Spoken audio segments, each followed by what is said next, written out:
Charlotte, c'est votre première initiative publique. Exactement.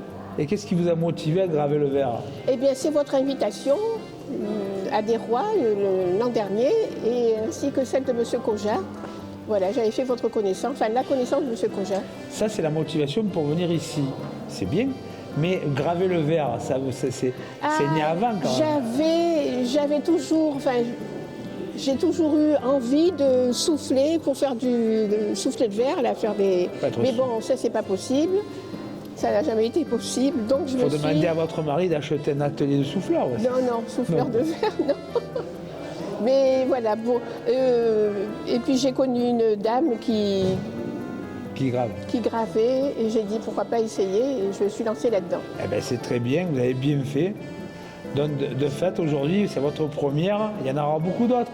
J'espère. Voilà. J'espère. Ah. Et j'espère que Jean-Claude entend bien votre message. Il faut qu'il vous soutienne. Quand il y a un jeune talent comme ça qui s'affirme, il ne faut pas le tuer dans l'œuf. Bravo. À bientôt, Charlotte. Merci. Bientôt. À bientôt. Sandrine, bonjour. Bonjour. Alors, présentez-vous. Bon, mais je m'appelle Sandrine et je suis céramiste depuis peu. C'est une reconversion. Voilà. Donc j'ai fait l'école à Aubagne de tournage. Et puis voilà, puis en fait j'emploie différentes techniques. Donc du tournage, du modelage et du travail à la plaque. Voilà. D'accord, donc vous avez presque complète quoi. Il n'y a plus que les problèmes de cuisson maintenant, vous n'avez pas fait de racoup encore? Non, je ne fais pas de racoup. J'en ai fait quand j'étais en stage, mais en fait non. J'ai un four, je cuis à 1020.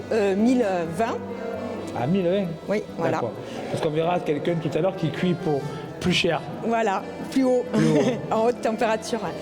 Voilà, donc est-ce que votre reconversion elle est venue comme ça ou c'est... Eh ben en fait, j'ai toujours été manuelle et puis bon, en fait la terre ça m'a attirée et puis dès qu'on touche à la terre, on ne veut plus s'arrêter, quoi, voilà.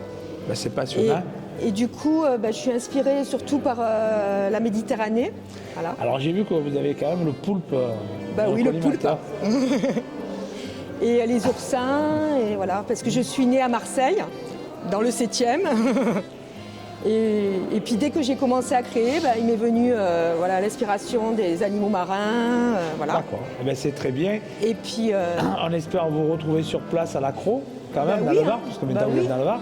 Oui. Et puis pour nos activités, comme pour d'autres exposantes, dans la rue d'Aubagne où on a une activité maintenant publique, dans la rue, et dans la galerie L'Atelier des Arts, mais aussi dans d'autres lieux. Peut-être qu'un jour vous serez reçus chez nos amis qui ont une galerie aussi, un atelier, dans le 1er arrondissement. Voilà, on ne sait jamais. Ça peut faire des synergies. Et des... merci à vous, merci. Et on va continuer. Merci. Bonjour Lily. Bonjour. Alors on est aux 3 jours des métiers d'art dans le 7e arrondissement. Et je crois que vous avez une grande pratique de la céramique. Oui. Alors vous faites ça depuis combien de temps? Moi je fais depuis 4 ans. 4 ans. Et maintenant j'intègre l'association Algue. Là-bas, on est 4 céramistes. Aujourd'hui, on est 3 présents ici. Donc Sylvia, Kathleen et moi.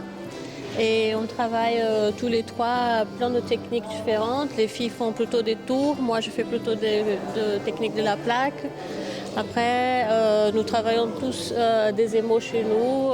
Donc, on a une bonne recherche de couleurs, de matières. Et on donne des ateliers.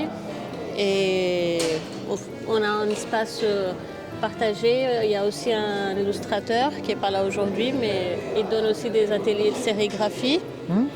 Et voilà, c'est très bien, c'est une belle aventure. Et donc, vous donnez des cours aussi aux gens? Oui. D'accord. On donne des cours d'initiation, des cours hebdomadaires. Est-ce que ça donne lieu à un diplôme ou à un papier, un certificat qui dit que la personne est habilitée à faire? Ah non, c'est juste vraiment un loisir. Pour loisir, d'accord. Pour passer de temps. Eh bien voilà, donc moi j'ai eu le plaisir de visiter votre lieu, qui est magnifique, et j'espère qu'on aura l'occasion de vous retrouver sur d'autres événements.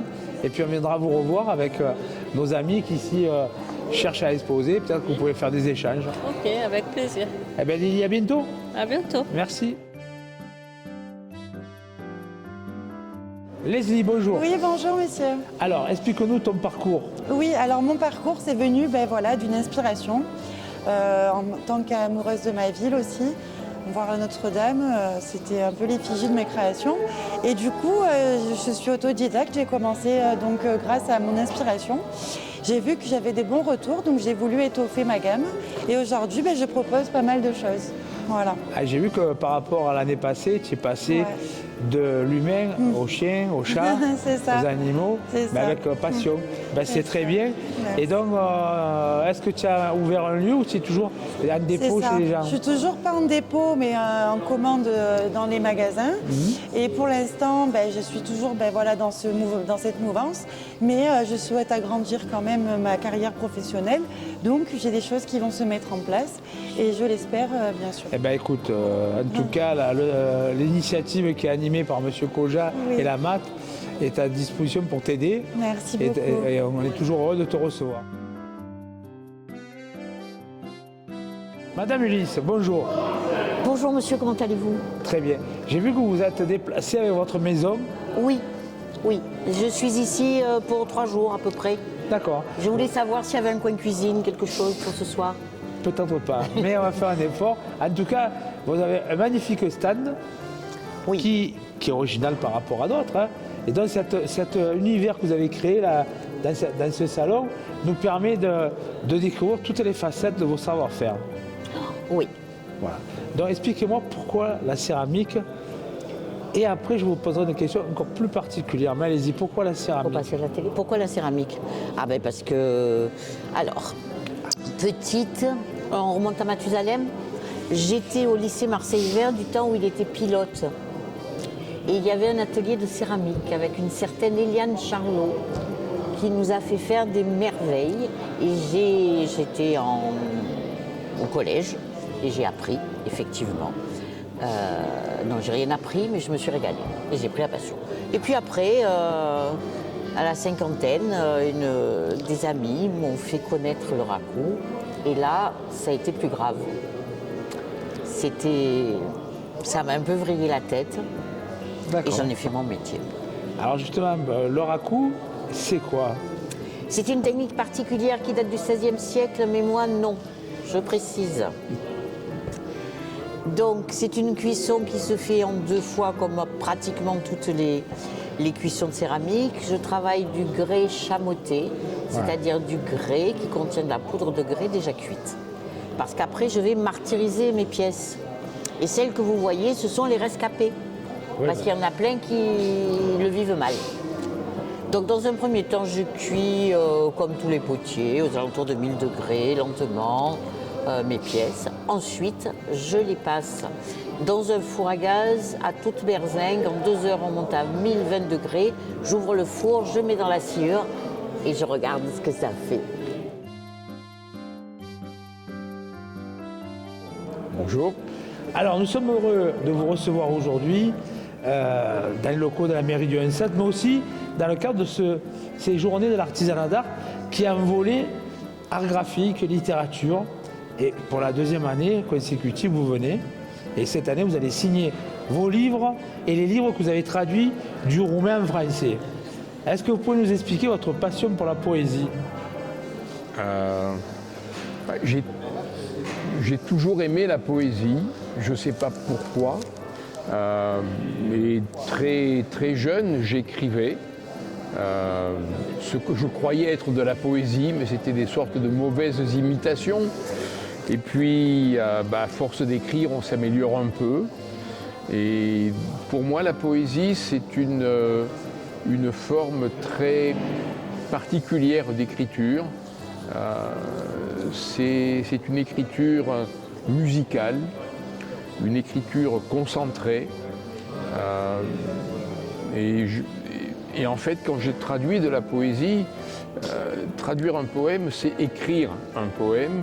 Et je prends autant de plaisir à traduire des poètes étrangers qu'à écrire ma propre poésie. C'est sûr que dans la traduction d'un poème roumain, par exemple, le traduire en français, il faut trouver des mots qui correspondent le mieux à l'idée développée par le roumain. Il faut traduire le sens, bien sûr, mais il faut également qu'il y ait une musique de la phrase qui fasse que la traduction est un poème. Un poème, ça raconte pas seulement une histoire. C'est surtout la façon d'écrire cette histoire. Voilà. Oui, il faudrait que tu m'expliques comment on va relancer cette belle idée d'un salon poétique ou de journée poétique. Moi, il m'est venu une idée.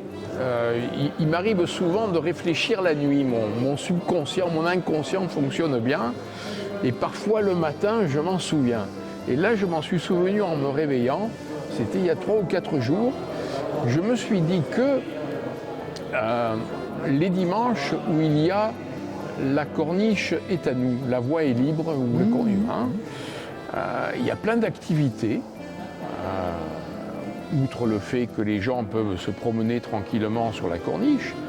Et je me disais qu'on pourrait imaginer que parmi ces activités, on trouve un coin un peu tranquille sur la corniche où on puisse faire des lectures de poésie et échanger sur la poésie.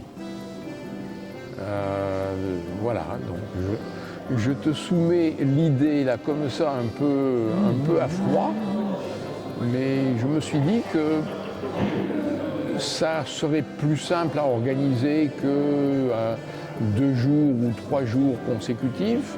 Ça aurait un caractère répétitif, donc les gens s'habitueraient aussi, puisque un dimanche par mois et 10 dimanches par an, on pourrait faire quelque chose sur la corniche. Eh bien, écoute, ou en marge de la corniche. On va mettre sur le métier ton idée. On va la retravailler. En bas du jardin de la Villa Valmer, par exemple. Oui, qui est vraiment sur la corniche, celui-ci. Vraiment, voilà. Et puis, le fait que la voie est libre, il n'y a pas de voiture, il n'y a pas de bruit parasite, hormis la foule qui passe. Oui. Ouais. Eh bien, on va remettre sur le métier cette merveilleuse idée qui te vient du rêve. Le rêve est toujours révolutionnaire, quelque part. Absolument. Et on va la travailler dans le sens de la réaliser. Lénine avait dit « il faut rêver ». Il faut rêver. Eh bien, on va rêver ensemble. Merci, Monsieur Poncé. À très bientôt. Monsieur Apercé, bonjour. Bonjour, bonjour. Alors, de votre hauteur, vous regardez l'art pictural, comment vous êtes venu peindre à... C'est-à-dire que moi, au départ, c'était le dessin. Et après, la peinture à l'huile assez rapidement. Et bon, j'en ai toujours fait... pendant les vacances surtout, pendant les périodes de travail.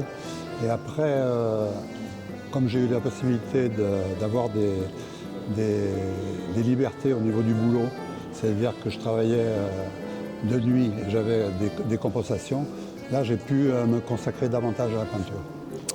Oui, donc c'est à la fois une passion, mais aussi un moyen de s'exprimer.